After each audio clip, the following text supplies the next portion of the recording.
ನೇರವಾಗಿ ನಿಮಗೆ ಪ್ರಶ್ನೆ ಕೇಳೋದಾದರೆ, ಯಾಕೆ ಈ ಒಂದು ಪದವೀಧರ ಮತಕ್ಷೇತ್ರದ ಇಂಡಿಪೆಂಡೆಂಟ್ ಕ್ಯಾಂಡಿಡೇಟ್ ಆಗಿ ನೀವು ಕಂಟೆಸ್ಟ್ ಮಾಡ್ತಾ ಇದ್ದೀರಾ? ಅತ್ಯಂತ ಹೆಚ್ಚು ಯಾರಾದರೂ ತೊಂದರೆಗೀಡಾಗಿದ್ದರೆ ನಮ್ಮ ವಿದ್ಯಾವಂತ ವರ್ಗ, ನಮ್ಮ ಶಿಕ್ಷಕ ವರ್ಗ. ಅದಕ್ಕೆ ಮೂಲ ಕಾರಣವೇ ಈ ನಮ್ಮ ಜನಪ್ರತಿನಿಧಿಗಳು. ಅವರ ನಿಷ್ಕ್ರಿಯತೆ ಬಗ್ಗೆ ಮಾತಾಡಿದ್ರಿ. ಅಂದರೆ ಅವ್ರು ಏನು ಮಾಡಬೇಕಾಗಿತ್ತು, ಏನು ಮಾಡಿಲ್ಲ ನಿಮ್ಮ ಪ್ರಕಾರ? ಒಂದಷ್ಟು ಉದಾಹರಣೆಗಳು ಕೊಡ್ಬೋದಾ? ಅವ್ರ ಜೊತೆಗೆ ವಿದ್ಯಾಭ್ಯಾಸ ಮಾಡಿ ಅವ್ರ ಕೊಲಿಗ್ ಆಗಿರ್ತಕ್ಕಂಥವ್ರು ಅವ್ರಿಗೆ ಲೆಕ್ಚರ್ ಆಗಿದ್ದಾರೆ, ಇವರು ಅಲ್ಲಿ ಅತಿಥಿ ಆಗಿದ್ದಾರೆ. ವೇಕೆನ್ಸಿ ಇದೆ, ಖಾಲಿ ಇದೆ. ಜೊತೆಗೆ ಮಿಡ್ ಡೇ ಮೀಲ್ಸ್ ಅಂತ ಒಂದು ತಂದಿದ್ದಾರೆ. ಅಡುಗೆ ಮಾಡೋನು ಬಂದಿಲ್ಲ ಅಂದರೆ ಪಾಪ ಇವರೇ ಶಿಕ್ಷಕರೇ ಹೋಗಿ ಅಡುಗೆ ಮಾಡೋ ಕೆಲಸ ಮಾಡಬೇಕು. ಟಾಯ್ಲೆಟ್ ಕ್ಲೀನ್ ಮಾಡೋನು ಬಂದಿಲ್ಲ ಅಂತಂದರೆ ಶಿಕ್ಷಕರೇ ಹೋಗಿ ಅಲ್ಲಿ ಟಾಯ್ಲೆಟ್ ಕ್ಲೀನ್ ಮಾಡಬೇಕು. ಈಗ ಎಲೆಕ್ಷನ್ ಬಂದಾಗ ನೀವು ಕಾಣ್ತಾ ಇದ್ರಿ, ಬಟ್ ಗ್ರೌಂಡಲ್ಲಿ ನೀವು ಎಷ್ಟು ದಿನಗಳಿಂದ ಇದ್ದೀರಿ? ಈ ಸಮಸ್ಯೆಗಳು ನೀವು ಎಷ್ಟು ದಿನಗಳಿಂದ ಅರ್ಥ ಮಾಡ್ಕೊಂಡಿದ್ದೀರಿ? ಏನು ಹೋರಾಟ ಮಾಡಿದಿರಿ ಇವರಿಗೆ? ನಾನು ಎಲ್ಲ ಕಡೆಗೂ ಪ್ರೆಸ್ ಮೀಟ್ ಮಾಡಿದ್ದೀನಿ. ಒಂದು ಪ್ರೆಸ್ ಮೀಟ್ ಮಾಡ್ತಿದ್ದಾರೆ ಒಬ್ಬ ವ್ಯಕ್ತಿ ಅಂತಂದರೆ ಸಬ್ಜೆಕ್ಟ್ ಗೊತ್ತಿಲ್ಲ ಅಂದರೆ ಪ್ರೆಸ್ ಮೀಟ್ ಮಾಡಲಿಕ್ಕೆ ಆಗಲ್ಲ. ಕರೆಕ್ಟ್. KPSC ಹಗರಣಗಳ ಹುಡುಗರಿಗೆ ನಾನು ಕಾನೂನಾತ್ಮಕವಾಗಿ ಅವ್ರಿಗೆ ಸಹಾಯ ಮಾಡ್ತಾ ಬರ್ತಾ ಇದ್ದು, ಇವರ ನಿಷ್ಕ್ರಿಯತೆಯನ್ನು ನೋಡೇ ನಾನೊಬ್ಬ ವಕೀಲನಾಗಿ ಇವತ್ತು ನಾನು ಚುನಾವಣೆಗೆ ಇಳಿಬೇಕಾಯಿತು.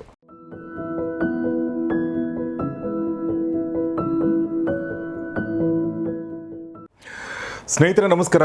ಗೌರಿ ಶಕ್ಕಿ ಸ್ಟುಡಿಯೋದ ವಿಶೇಷ ಕಾರ್ಯಕ್ರಮ ಜನನಾಯಕ ನಿಮಗೆಲ್ಲ ಆತ್ಮೀಯ ಸ್ವಾಗತ. ನಾನು ಗೌರಿ ಶಕ್ಕಿ.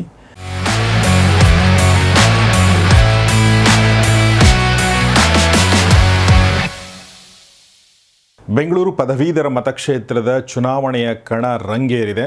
ರಂಗೇರಕ್ಕೆ ಭಾಳಷ್ಟು ಕಾರಣಗಳಿವೆ. ಅದರಲ್ಲಿ ಒಂದು ಕಾರಣ ಏನು ಅಂತಂದರೆ, ಈ ಸಲ BJP ಮತ್ತು ಕಾಂಗ್ರೆಸ್ ಈ ಎರಡೂ ಕ್ಯಾಂಡಿಡೇಟ್ಗಳಿಗೆ ಪ್ರಬಲ ಪೈಪೋಟಿ ನೀಡುತ್ತಿರುವಂಥ ಒಬ್ಬ ಇಂಡಿಪೆಂಡೆಂಟ್ ಕ್ಯಾಂಡಿಡೇಟ್ ಕಣದಲ್ಲಿದ್ದಾರೆ. ಅವರು ಹಾಗೆ ನೋಡಿದರೆ ರಾಜಕೀಯ ಕ್ಷೇತ್ರಕ್ಕೇನು ಹೊಸಬರಲ್ಲ. ಅವರು ಸಾಕಷ್ಟು ಗ್ರೌಂಡ್ನಲ್ಲಿ ಸಾಕಷ್ಟು ಕೆಲಸ ಮಾಡಿದ್ದಾರೆ.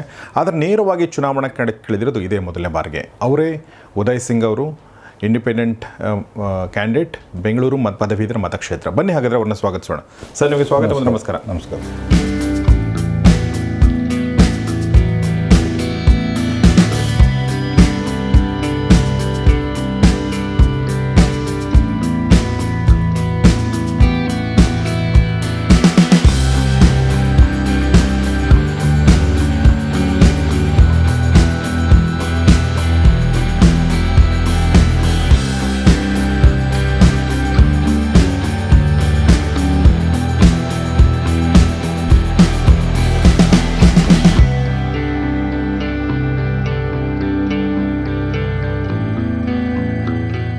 ಸೊ ರಾಜಕೀಯ ರಂಗಕ್ಕೆ ಹೊಸಬರೇನಲ್ಲ. ಅಂದರೆ ರಾಜಕೀಯ ವಲಯದಲ್ಲಿ ಸಾಕಷ್ಟು ಆಪ್ತರಿದ್ದಾರೆ, ಸ್ನೇಹಿತರಿದ್ದಾರೆ, ಎಲ್ಲ ಪಕ್ಷಗಳಲ್ಲೂ ಸ್ನೇಹಿತರಿದ್ದಾರೆ.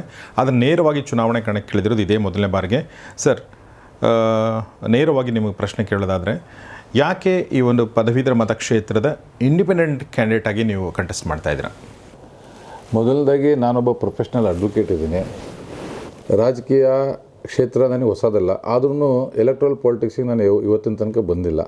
ನಮ್ಮ ಪ್ರಜಾತಂತ್ರ ವ್ಯವಸ್ಥೆಯಲ್ಲಿ ಈ ಚುನಾವಣೆಗಳಾಗಿರ್ಬೋದು, ನಮ್ಮ ರಾಜಕೀಯ ವ್ಯವಸ್ಥೆ ಆಗಿರ್ಬೋದು, ಅದು ಮೂಲ ಇದು ಬರಲಿಕ್ಕೆ ಕಾರಣ ಏನಂತಂದರೆ, ನಮ್ಮಿಂದ ಜನಪ್ರತಿನಿಧಿಗಳನ್ನ ನಾವು ಆಯ್ಕೆ ಮಾಡ್ತೀವಿ. ಅವರು ಒಂದು ಗುಡ್ ಅಡ್ಮಿನಿಸ್ಟ್ರೇಷನ್ ಕೊಡಬೇಕು ಅನ್ನೋ ಒಂದು ನಮಗೆ ಎಲ್ಲರಿಗೂ ಒಂದು ಅಭಿಪ್ರಾಯದಿಂದ ನಾವು ಒಂದು ಚುನಾವಣೆ ರಾಜಕೀಯದಲ್ಲಿ ಚುನಾವಣೆ ವ್ಯವಸ್ಥೆಗೆ ನಾವೆಲ್ಲ ಹೊಂದ್ಕೊಂಡಿದ್ದೀವಿ. ಆದರೆ ನಮ್ಮ ಒಂದು ಪದವೀಧರ ಕ್ಷೇತ್ರದಲ್ಲಿ ನಾನು ಒಂದು ಪೊಲಿಟಿಕಲ್ ಪಾರ್ಟಿಯಿಂದ ಟಿಕೆಟ್ ತೊಗೊಂಡು ಬರ್ಬೋದಾಗಿತ್ತು. ನಾನು ನನ್ನದೇ ಆದ ಒಂದು, ನಿಮ್ಗೆ ತಾವು ಏನು ಇತ್ತೀಚೆಗೆ ಕೇಳ್ತೀರ ಪೊಲಿಟಿಕಲ್ ಲಾಬಿ ಅಂತೀರ, ನನ್ನದೇ ಆದ ಸಂಪರ್ಕ ನನಗೂ ಇದೆ, ತರ್ಬೋದಾಗಿತ್ತು.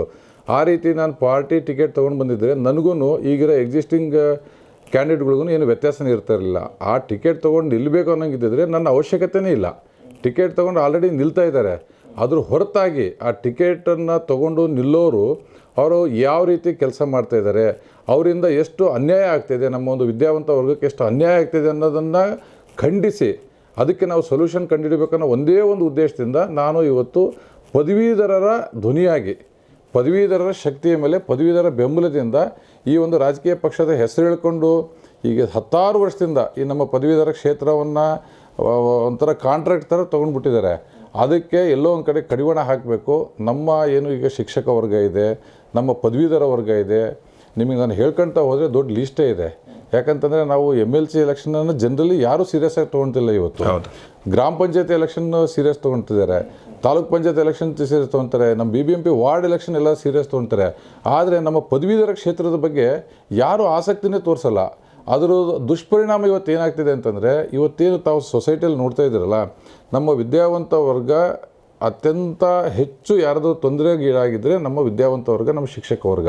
ಅದಕ್ಕೆ ಮೂಲ ಕಾರಣವೇ ಈ ನಮ್ಮ ಜನಪ್ರತಿನಿಧಿಗಳು ಅದರಲ್ಲಿ ಎಸ್ಪೆಷಲಿ ಪದವೀಧರರಿಂದ ಆಯ್ಕೆಯಾಗಿ ಹೋಗಿರ್ತಕ್ಕಂಥವ್ರು. ಪದವೀಧರರ ನಾನು ಪ್ರತಿನಿಧಿ ಅಂತ ಹೇಳಿ ನಮ್ಮ ಕ್ಷೇತ್ರದಲ್ಲಿ ಏನು 10 ವರ್ಷದಿಂದ ತಿರುಗಾಡ್ತಿದ್ದಾರೆ. ಇವರ ಒಂದು ನಿಷ್ಕ್ರಿಯತೆಯೇ ಇವತ್ತು ನಾನೊಬ್ಬ ಇಂಡಿಪೆಂಡೆಂಟ್ ಕ್ಯಾಂಡಿಡೇಟ್, ಪಕ್ಷೇತರ ಕ್ಯಾಂಡಿಡೇಟ್ ಆಗಿ ನಿಲ್ಲಕ್ಕೆ ಮೂಲ ಕಾರಣ ಆಗಿದೆ ಇವತ್ತು. ಅಂದರೆ ನೀವು ಹೇಳೋ ಪ್ರಕಾರ ಈಗ ನೀವು ಯಾವುದೋ ಪಾರ್ಟಿಯಿಂದ ನೀವು ಸೆಲೆಕ್ಟ್ ಆಗಿ ನೀವು ಕಣಕ್ಕಿಳಿದಿದ್ರೆ ನೀವು ಕೂಡ ಇದಕ್ಕಿಂತ ಮುಂಚೆ ಏನು ಆಯ್ಕೆಯಾಗಿ ಬಂದಿದ್ರೆ ಅದೇ ಥರ ಆಗ್ತಿದ್ರಿ ಅಂತ ಹೇಳ್ತಾ ಇದ್ರಿ ನೀವು. ಯಾಕೆ ನೀವು ವೈ ಡು ಥಿಂಕ್ಸು? ಅಂದರೆ ಈಗ ಏನು 2 ಸಲ ನಮ್ಮ ದೇವೇಗೌಡರು ಶಾಸಕರಾಗಿ ಅವರು ಒಂದ್ಸಲ ಗೆದ್ದಿದ್ದಾರೆ. ರಾಮೋಜಿ ಗೌಡರು ಈಗ 2 ಸಲ ಟ್ರೈ ಮಾಡಿದ್ದಾರೆ, 3ನೇ ಸಲ ಟ್ರೈ ಮಾಡ್ತಾ ಇದ್ದಾರೆ. ಸೊ ಈ ಮುಂಚಿನ ಏನು ಪದವೀಧರ ಕ್ಷೇತ್ರದಿಂದ ಆಗಿ ಹೋದಂಥ ಶಾಸಕರುಗಳೇನಿದ್ದಾರೆ, ವಿಧಾನ ಪರಿಷತ್ ಸದಸ್ಯರುಗಳೇನಿದ್ದಾರೆ, ಅವರ ನಿಷ್ಕ್ರಿಯತೆ ಬಗ್ಗೆ ಮಾತಾಡಿದ್ರಿ. ಅಂದರೆ ಅವ್ರು ಏನು ಮಾಡಬೇಕಾಗಿತ್ತು, ಏನು ಮಾಡಿಲ್ಲ ನಿಮ್ಮ ಪ್ರಕಾರ? ಒಂದಷ್ಟು ಉದಾಹರಣೆಗಳನ್ನ ಕೊಡ್ಬೋದಾ ಸರ್? ಈಗ ಮುಖ್ಯವಾಗಿ ನೀವು ನೋಡಿ, ಈಗ ನಾನು ಅದನ್ನು ಜನಗಳಿಗೆ ಹೈಲೈಟ್ ಮಾಡ್ತಿದ್ದೀನಿ. ಜನಗಳಿಗೆ ಎಲ್ಲ ಗೊತ್ತೇ ಇದೆ.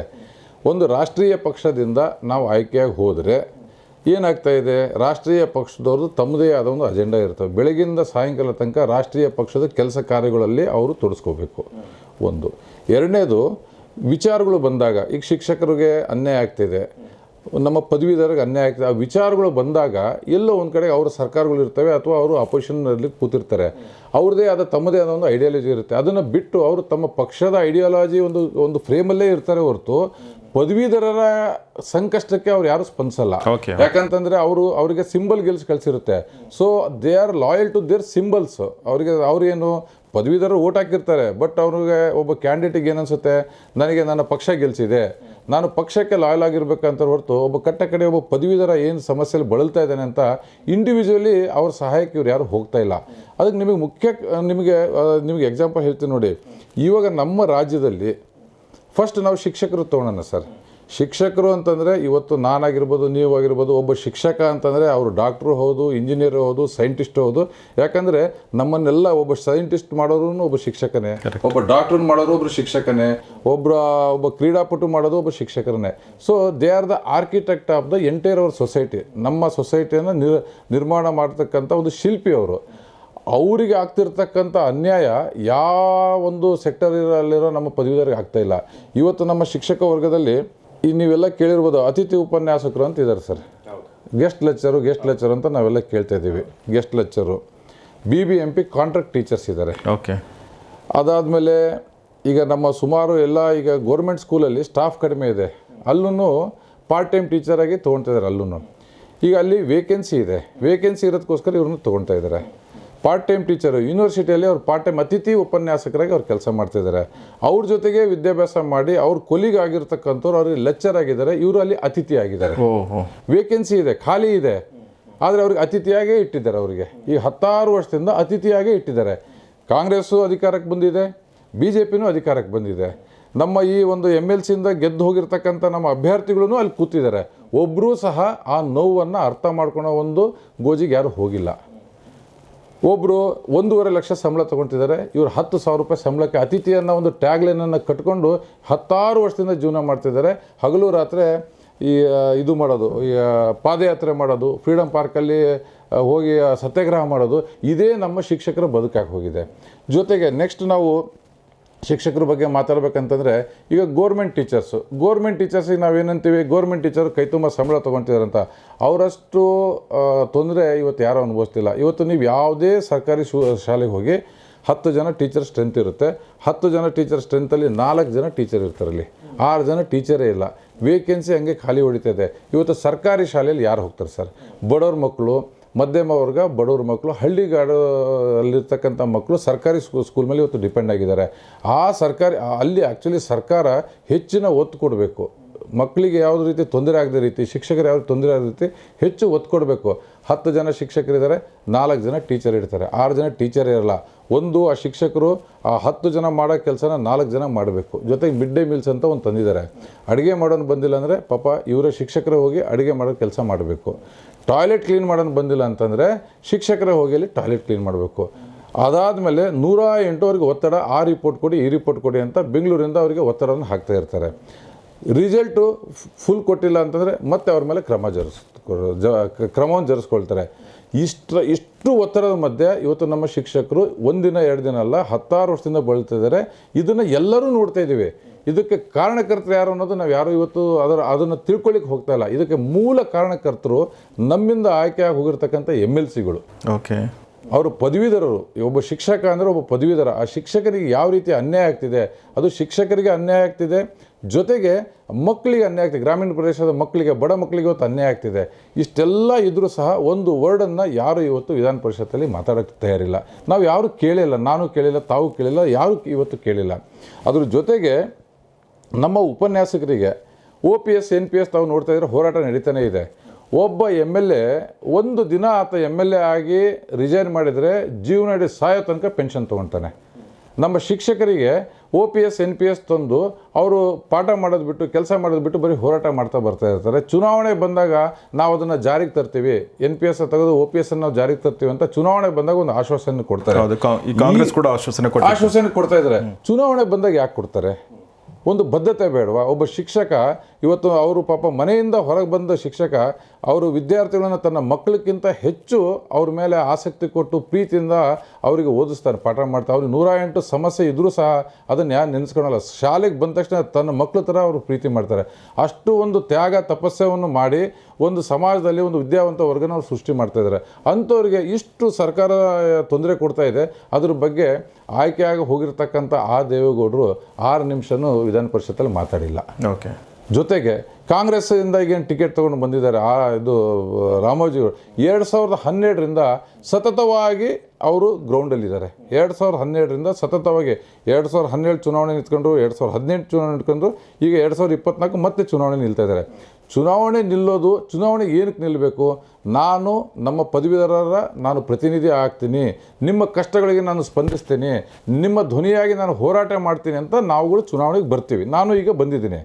ಸೋಲು ಗೆಲುವು ಅದು ಯಾರಾದರೂ ಒಬ್ಬರು ಗೆಲ್ತಾರೆ, ಇನ್ನೊಬ್ರು ಸೋತ ತಕ್ಷಣ ನಾನು ಮನೆಗೆ ಹೋಗ್ಬಿಡೋದು, ಚುನಾವಣೆ ಬಂದಾಗ ಮತ್ತೆ ಎದ್ದು ಹೊರಗೆ ಬರೋದು, ಇಂಥವ್ರನ್ನ ಇಂಥ ರಾಜಕಾರಣಿಗಳಿಗೆ ನಮಗೆ ಬೇಕಾ? ಜೊತೆಗೆ ಮತ್ತೆ ಮೊನ್ನೆ ಏನಾಯಿತು, ಇವರು ನಮ್ಮ ಮತದಾರರಿಗೆ ಆಮಿಷ ಕೊಟ್ಟು ನಾನು ಇವತ್ತು ದುಡ್ಡಿದೆ ನನ್ನ ಹತ್ರ, ಎಲ್ಲ ಟಿ ವಿಯಲ್ಲೆಲ್ಲ ತಾವೆಲ್ಲ ನೋಡಿರ್ಬೋದು, ಎಲ್ಲ ಕಡೆಗೂ ಅವ್ರದ್ದೆಲ್ಲ ಸಾಮಾನೆಲ್ಲ ಸೀಜ್ ಆಯಿತು, ನಾನು ತಟ್ಟೆ ಕೊಟ್ಟು, ನಾನು ಬಟ್ಲ ಕೊಟ್ಟು, ನಾನು ಮತದಾರನ ನಾನು ಕೊಂಡ್ಕೊಳ್ತೇನೆ ಅನ್ನೋ ಒಂದು ಮನೋಸ್ಥಿತಿಯನ್ನು ಈಗಲೇ ಹಿಡ್ಕೊಂಡು ಮತದಾರ ಹತ್ರ ಹೋಗಿದ್ದಾರೆ. ಇನ್ನು ಚುನಾವಣೆ ವೋಟಿಂಗ್ ಇನ್ನೂ ಬಂದಿಲ್ಲ, ಈಗಲೇ ಅವರು ಚುನಾವಣೆಗೆ ನಾನು ತಟ್ಟೆ ಕೊಡ್ತೀನಿ, ನಾನು ಬಟ್ಲ ಕೊಡ್ತೀನಿ ಅಂತ ನಮ್ಮ ಮತದಾರಿಗೆ ಆಮಿಷ ಹೊಡ್ತಾರೆ. ನೀವೇ ಯೋಚನೆ ಮಾಡಿ, ಈ ಥರ ವ್ಯಕ್ತಿ ನಮಗೆ ಬೇಕಾ? ಅವ್ರು ಇವತ್ತು ತಟ್ಟೆ ಬಟ್ಲಕ್ಕೇ ಈ ಚುನಾವಣೆಯನ್ನು ಮುಗಿಸ್ಲಿಕ್ಕೆ ಹೊರಟಿದ್ದಾರೆ.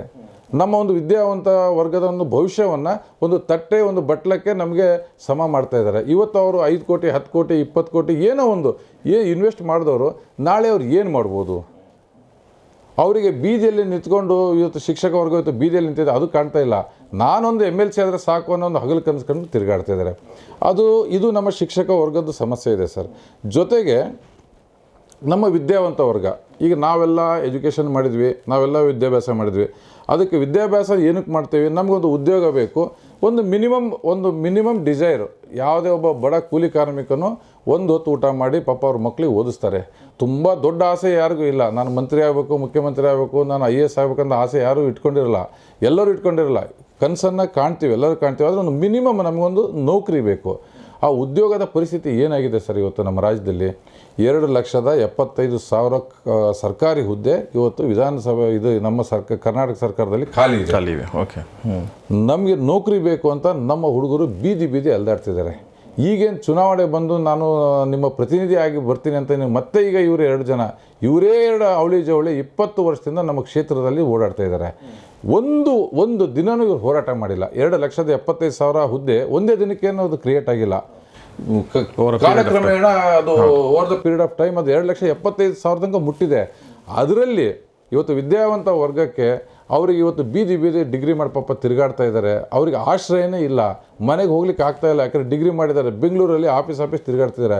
ಅವರಿಗೆ ನೌಕರಿ ಕೊಡಿಸ್ಲಿಕ್ಕೆ, ಉದ್ಯೋಗ ಕೊಡಿಸ್ಲಿಕ್ಕೆ ಒಂದು ಚಿಕ್ಕ ಹೋರಾಟನೂ ಇವರು 2 ಜನ ಮಾಡಿಲ್ಲ. KPSCಯಲ್ಲಿ ನಿರಂತರ ಹಗರಣ ನಡೀತಿದೆ. ಹಗರಣಗಳ ಒಂದು ಮಹಾಸಾಗರ ಆಗೋಗಿದೆ ಇವತ್ತು ನಮ್ಮ KPSCಯಲ್ಲಿ ಡಿಪೆಂಡ್ ಆಗಿರೋರು ಯಾರು? ಶ್ರೀಮಂತರ ಮಕ್ಕಳು KPSC ಮೇಲೆ ಡಿಪೆಂಡ್ ಆಗಿಲ್ಲ. ಅವ್ರು ಏನೋ ದೊಡ್ಡ ದೊಡ್ಡ ಲೆವೆಲಲ್ಲಿ ಪ್ರೈವೇಟ್ ಸೆಕ್ಟರ್ಗೆ ಹೋಗ್ತಾರೆ. KPSC ಡಿಪೆಂಡ್ ಆಗಿರೋದು ನಮ್ಮ ಮಧ್ಯಮ ವರ್ಗ ಮತ್ತು ಬಡ ವರ್ಗದವರು ಕಷ್ಟಪಟ್ಟು ಓದ್ತಾರೆ, ಕಾಂಪಿಟೇಟಿವ್ ಎಕ್ಸಾಮ್ ಬರೆದು ನನಗೇನೋ ಒಂದು ಉತ್ತಮವಾದ ನೌಕರಿ ಸಿಗಲಿ ಅಂತ ಬರ್ತಾರೆ. ಆದರೆ ನಮ್ಮ KPSC ನಮ್ಮ ರಾಜ್ಯದಲ್ಲಿ ಏನಾಗಿದೆ, KPSC ಅಂದ ತಕ್ಷಣ ಹಗರಣಗಳ ಒಂದು ಕೂಪ ಆಗಿ ಹೋಗಿದೆ. ಅದು ಇವತ್ತು 10 ವರ್ಷದಿಂದ ಯಾವುದೇ ಒಂದು ನೋಟಿಫಿಕೇಷನ್, ಫಸ್ಟ್ ಅಂತೂ ನೋಟಿಫಿಕೇಷನ್ನೇ ಬರಲ್ಲ. 2,75,000 ಹುದ್ದೆ ಖಾಲಿ, ನೋಟಿಫಿಕೇಷನ್ನೇ ಬರಲ್ಲ.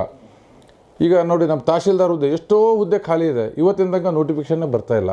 ಅಪ್ಪಿತಪ್ಪಿ ಏನೋ ಒಂದು ನೋಟಿಫಿಕೇಷನ್ ಬರುತ್ತೆ, ನೋಟಿಫಿಕೇಷನ್ ಬರೆದು ಕಷ್ಟಪಟ್ಟು ಇವ್ರ ಪಾಪ ಎಕ್ಸಾಮ್ ಬರೀತಾರೆ. ಎಕ್ಸಾಮ್ ಬರೆದು ರಿಸಲ್ಟ್ ಅನೌನ್ಸ್ ಆಗಿ ನೆಕ್ಸ್ಟ್ ಡೇನೇ ಪೇಪರಲ್ಲಿ ಬರುತ್ತೆ, ಇದರಲ್ಲಿ ಅಕ್ರಮ ಆಗಿದೆ ಅಂತ ಕೋರ್ಟಿಗೆ ಹೋಗ್ತಾರೆ. ಕೋರ್ಟಿಗೆ ಹೋಗ್ತಾರೆ. ಯಾವುದು ಅಕ್ರಮ ಆಗಿಲ್ಲ ಅಂದರೆ ಕೊನೆಗೆ ಕೋರ್ಟಿಗೆ ಹೋಗ್ತಾರೆ, ಇಲ್ಲ ಅಂದರೆ ಅಕ್ರಮ ಆಗ್ತಾಯಿದೆ. ಇದರಿಂದ ಯಾರೋ ಒಂದು 4 ಜನ ಬ್ರೋಕರ್ಸು ಚೆನ್ನಾಗಿ ದುಡ್ಡು ಮಾಡ್ಕೊಳ್ತಾ ಇದ್ದಾರೆ. ರಾಜಕಾರಣಿಗಳು ನಮ್ಮಲ್ಲೇ ಈಗ ಎಲ್ಲ ಕರೆಕ್ಟ್ ಇದ್ದರೆ ಒಬ್ಬರಿಂದ ಕೋರ್ಟಿಗೆ ಹಾಕ್ತಾರೆ. ಇದು ಎಲ್ಲ ಕಣ್ಣೆದುರುಗಡೆ ಕಾಣ್ತಾ ಇದೆ. ಈ KPSCಯಿಂದ ಸುಮಾರು ನಮ್ಮ ರಾಜ್ಯದಲ್ಲಿ ಲಕ್ಷಾಂತರ ಯುವಕರಿಗೆ ಇವತ್ತು ಅವರ ಒಂದು ಭವಿಷ್ಯ ಇವತ್ತು ಅಂಧಕಾರದ ಹತ್ರ ಹೋಗಿದೆ. ಇದ್ರ ಬಗ್ಗೆ ಈ 2 ಕ್ಯಾಂಡಿಡೇಟು, ಈ 2 ರಾಷ್ಟ್ರೀಯ ಪಕ್ಷದ ಕ್ಯಾಂಡಿಡೇಟು ಒಂದು ಹೋರಾಟನೂ ಮಾಡಿಲ್ಲ. ಕಣ್ಣೆದುರುಗಡೆ ಭವಿಷ್ಯ ಹಾಳಾಗ್ತಿದೆ, ಒಂದು ಹೋರಾಟ ಮಾಡಿಲ್ಲ. ಸರ್, ಈಗ ಒಂದು ಪ್ರಶ್ನೆ ಕೇಳಬೇಕು. ನೀವು ಒಂದು ಭಾಳ ಬ್ಯೂಟಿಫುಲ್ ಮಾತು ಹೇಳಿದ್ರಿ. ಅಂತಂದರೆ ಪಕ್ಷದಿಂದ ಗೆದ್ದವರು ಆ ಸಿಂಬಲ್ಗೆ ಅವರು ಸ್ಲೇವ್ ಆಗ್ಬಿಡ್ತಾರೆ, ಅಂದರೆ ಆ ಐಡಿಯಾಲಜಿ ಒಳಗಡೆ ಸಿಕ್ಕಾಕೋತ್ರ ಮಾತು ಹೇಳಿದ್ರಿ. ನೀವು ಅದಕ್ಕೆ ಇಂಡಿಪೆಂಡೆಂಟಾಗಿ ನಿಂತ್ಕೊಳ್ಳೋದಕ್ಕೆ ಭಾಳ ಒಳ್ಳೆ ಮಾತನ್ನು ಹೇಳಿದ್ರಿ. ಆದರೆ ಈಗ ನಿಂತ್ಕೊಳ್ಳೋಕ್ಕಿಂತ ಮುಂಚೆ ನಿಮ್ಮದೊಂದು ಜರ್ನಿ ಅಂತಿರಬೇಕಲ್ಲ. ಈಗ ನೀವು ಕೂಡ ಬೇರೆಯವ್ರಿಗೆ ಹೇಳ್ತಾ ಇದ್ದೀರಾ ಎಲೆಕ್ಷನ್ ಬಂದ ತಕ್ಷಣ ಎದ್ದು ಬಂದರು ಅಂಥೇಳಿ. ಈಗ ಎಲೆಕ್ಷನ್ ಬಂದಾಗ ನೀವು ಕಾಣ್ತಾ ಇದ್ದೀರಿ, ಬಟ್ ಗ್ರೌಂಡಲ್ಲಿ ನೀವು ಎಷ್ಟು ದಿನಗಳಿಂದ ಇದ್ದೀರಿ, ಈ ಸಮಸ್ಯೆಗಳು ನೀವು ಎಷ್ಟು ದಿನಗಳಿಂದ ಅರ್ಥ ಮಾಡ್ಕೊಂಡಿದ್ದೀರಿ, ಏನು ಹೋರಾಟ ಮಾಡಿದಿರಿ ಇವರಿಗೆ ಅನ್ನೋದು ಪ್ರಶ್ನೆ ಬರುತ್ತೆ. ಈಗ ನೋಡಿ, ಈ ಚುನಾವಣೆ ಬಂದಿದೆ, 15 ಜನ ಅಭ್ಯರ್ಥಿಗಳಿದ್ದಾರೆ ಚುನಾವಣೆಯಲ್ಲಿ. 2 ರಾಷ್ಟ್ರೀಯ ಪಕ್ಷದ ಅಭ್ಯರ್ಥಿ ಇದ್ದಾರೆ, ಜೊತೆಗೆ ನಮ್ಮಂಥ ಪಕ್ಷೇತರ ಅಭ್ಯರ್ಥಿಗಳು 15 ಜನ ಇದ್ದಾರೆ. ನೀವು ಸತತವಾಗಿ 6 ತಿಂಗಳದ್ದು ನಮ್ಮ ರಾಜ್ಯದಲ್ಲಿ ಈ ಯಾವುದೇ ನ್ಯೂಸ್ ಪೇಪರ್ ಓದಿ, ನಾನು ಸಬ್ಜೆಕ್ಟ್ ಆಧಾರಿತ ನಾನು ಎಲ್ಲ ಕಡೆಗೂ ಪ್ರೆಸ್ ಮೀಟ್ ಮಾಡಿದ್ದೀನಿ. ಓಕೆ, ಒಂದು ಪ್ರೆಸ್ ಮೀಟ್ ಮಾಡ್ತಿದ್ದಾರೆ ಒಬ್ಬ ವ್ಯಕ್ತಿ ಅಂತಂದರೆ ಸಬ್ಜೆಕ್ಟ್ ಗೊತ್ತಿಲ್ಲ ಅಂದರೆ ಪ್ರೆಸ್ ಮೀಟ್ ಮಾಡಲಿಕ್ಕೆ ಆಗಲ್ಲ. ಕರೆಕ್ಟು. ಫಸ್ಟು ಈ ಒಂದು ಕ್ಷೇತ್ರ ಒಂದು ಪದವೀಧರರಿಗೆ ಎಷ್ಟು ಪ್ರಾಮುಖ್ಯ ಅಂತ ತಿಳಿಸ್ಕೊಟ್ಟವ್ರೆ ನಾವು. ಓಕೆ, MLC ಚುನಾವಣೆ ಅಂತಂದರೆ MLC ಚುನಾವಣೆ ಇದೆ ಅಂತ ಪೇಪರಲ್ಲಿ ನಾವು ನೋಡ್ತಿದ್ವಿ. ಚುನಾವಣೆ ಆದಮೇಲೆ ಇಂಥವ್ರು ಗೆದ್ದರು ಅಂತ ನಾವು ನೋಡ್ತಾ ಇದ್ವಿ. ನಾವು ಮನೆ ಮನೆಗೆ ಹೋಗಿ ಇವತ್ತು ನಾವು ಪದವೀಧರರು ಏನು ಸಮಸ್ಯೆಯಿಂದ ಬಳಲ್ತಾ ಇದ್ದೀವಿ, ಇವತ್ತು ನಾವು ಉದ್ಯೋಗ ಇಲ್ಲದೆ ಇವತ್ತು ಬೀದಿಯನ್ನು ಅಲ್ಲಾಡ್ತಿದ್ದೀವಿ. ಶಿಕ್ಷಕ ವರ್ಗ ಪಾಠ ಮಾಡೋದನ್ನು ಬಿಟ್ಟು ಬೀದಿಗೆ ಅವ್ರಿಗೆ ಸಣ್ಣ ಅವರು ಸೌಕರ್ಯಕ್ಕೋಸ್ಕರ ಇವತ್ತೇನು ಅವರು ಹೋರಾಟ ಮಾಡ್ತಿದ್ದಾರೆ. ಇದಕ್ಕೆಲ್ಲ ಮುಖ್ಯ ಕಾರಣ ನಮ್ಮಿಂದ ಆಯ್ಕೆ ಆಗಿ ಹೋಗಿರ್ತಕ್ಕಂಥ MLC ನಿಷ್ಕ್ರಿಯತೆ. MLAಗಳು ಡೆವಲಪ್ಮೆಂಟಲ್ ಕೆಲಸದಲ್ಲಿ ಬ್ಯುಸಿ ಇರ್ತಾರೆ. ಆದರೆ MLC ನಮ್ಮ ಪದವೀಧರ ಕ್ಷೇತ್ರದಿಂದ ಆಯ್ಕೆ ಆಗಿರುತ್ತ MLC ಅವ್ರ ಕೆಲಸ ಏನು, ಅಪಾರ್ಟ್ ಫ್ರಮ್ ಕಾನ್ಸ್ಟಿಟ್ಯೂಷನಲ್ ವರ್ಕ್ ಏನಿದೆ ಅದು ಬಿಟ್ಟು ಪದವೀಧರ ಅವರನ್ನು ಯಾರು ಆಯ್ಕೆ ಮಾಡಿ ಹೋಗಿದ್ದಾರೆ, ಅವರು ಯಾವ ಸಮಸ್ಯೆಯಿಂದ ಬಳಲ್ತಾ ಇದ್ದಾರೆ, ಆ ಸಮಸ್ಯೆಗೆ ಪರಿಹಾರವನ್ನು ಕಂಡು ಹಿಡ್ಕೋಬೇಕು, ಸರ್ಕಾರ ತನಕ ಅವ್ರ ಧ್ವನಿಯನ್ನು ತೊಗೊಂಡು ಹೋಗಬೇಕು ಅಂತ ಇದೆ ಅಂತ ಒಂದು ಮನವರಿಕೆಯನ್ನು ಪ್ರಥಮವಾಗಿ ನಾವು ಮಾಡಿಕೊಟ್ಟಿದ್ದೀವಿ ಅಂತಂದರೆ ಅದನ್ನೆಲ್ಲ ಫಸ್ಟ್ ನಾನು ಅರ್ಥ ಮಾಡ್ಕೊಂಡಿದ್ದೆ. ಓಕೆ, ಜೊತೆಗೆ ನಾನು ಇವತ್ತು ಈ ಒಂದು ಪದವೀಧರ ಕ್ಷೇತ್ರಕ್ಕೆ ಬರಲಿಕ್ಕೆ ಮುಖ್ಯ ಕಾರಣನೇ ಈ KPSC ಹಗರಣ. ಓಕೆ, KPSC ಹಗರಣದಲ್ಲಿ ಸಿಲುಕಿರ್ತಕ್ಕಂಥ ವಿದ್ಯಾರ್ಥಿಗಳು, ಸಿಲುಕಿರ್ತಕ್ಕಂಥ ಅಭ್ಯರ್ಥಿಗಳು 7-8 ವರ್ಷ ಹಿಂದೆ ನನ್ನ ಹತ್ರ, ನಾನೊಬ್ಬ ಅಡ್ವೊಕೇಟ್ ಇದ್ದೀನಿ, ನನ್ನ ಹತ್ರ ಬಂದರು. ಏನಕ್ಕೋಸ್ಕರ ಬಂದರು ಅಂದರೆ ಅವರಿಗೆ ಫೀಸ್ ಕಟ್ಟಕ್ಕೆ ದುಡ್ಡು ಆಗ್ತಿರಲಿಲ್ಲ. ಯಾರೋ ಈ ಥರ ನಮ್ಮ ಸ್ನೇಹಿತರು ಹೇಳಿದರು, ಅವ್ರು ಕರ್ಕೊಂಡು ನನ್ನ ಹತ್ರ ಬಂದು ಪಾಪ ಅವ್ರು ಮಾತಾಡುವಾಗ ನಮಗೆ ಸ್ವಲ್ಪ ಫೀಸ್ ಕನ್ಸೆಷನ್ ಕೊಡಿ, ನಮ್ಗೆ ಈ ಥರ ಅನ್ಯಾಯ ಆಗಿಬಿಟ್ಟಿದೆ, ನಾವು ಇತ್ಲಾಗ ಊರಿಗೂ ಹೋಗೋಂಗಿಲ್ಲ, ನಮ್ಮ ತಂದೆ ತಾಯಿ ಎಲ್ಲ ಕೂಲಿ ಮಾಡಿ ನಮ್ಮನ್ನು ಓದಿಸಿದ್ದಾರೆ, ಏನೋ ಕಷ್ಟಪಟ್ಕೊಂಡು ಇಲ್ಲಿ ವಿಜಯನಗರದಲ್ಲಿ ನಾವು ಟ್ಯುಟೋರಿಯಲ್ ಓದ್ತಾ ಇದ್ವಿ ಅಂತ ಬಂದರು. ನಾನು ಕೇಳಿದೆ, ಏನಪ್ಪ ನೀವು ಎಷ್ಟು ದುಡ್ಡು ಕೊಡ್ತೀರಾ, ಏನು ಫೀಸ್ ಕೊಡ್ತೀರಾ ಅಂತ. ಪಾಪ ಒಬ್ರು 500 ಕೊಡ್ತೀನಿ ಅಂತಾರೆ, 1000 ಕೊಡ್ತೀನಿ ಅಂತಾರೆ. ಬೆಂಗಳೂರು ಹೈಕೋರ್ಟ್ ಲಾಯರ್ ಫೀಸು ಇವ್ರು ಯಾರಿಗೂ ಗೊತ್ತೇ ಇಲ್ಲ, ಐಡಿಯಾನೇ ಇಲ್ಲ. ಆಯಿತು ಅಂತ 2 ದಿನ ಬಿಟ್ಟು ನಾವು ಮತ್ತೆ ಅವ್ರನ್ನ ಕರೆಸಿದರೆ ಒಂದು 38-40 ಹುಡುಗರು ಅವ್ರ ಟೀಮ್ ಇತ್ತು. ಅವರ ಕೇಸನ್ನು ನಾವು ತೊಗೊಂಡು ನಮ್ಮದೇ ಆದ ಒಂದು 4-5 ಜನ ಅಡ್ವೊಕೇಟ್ಸ್ ನಾವು ತಂಡ ಕಟ್ಕೊಂಡು, ಯಾಕಂದರೆ ಬೆಳಗಿಂದ ಸಾಯಂಕಾಲ ಮಟ್ಟ ನಾವು ಕೋರ್ಟಲ್ಲಿ ನಿಂತ್ಕೊಂಡ್ರೆ ನಾವು ಚೆನ್ನಾಗಿ ದುಡಿಮೆ ಮಾಡ್ತೀವಿ.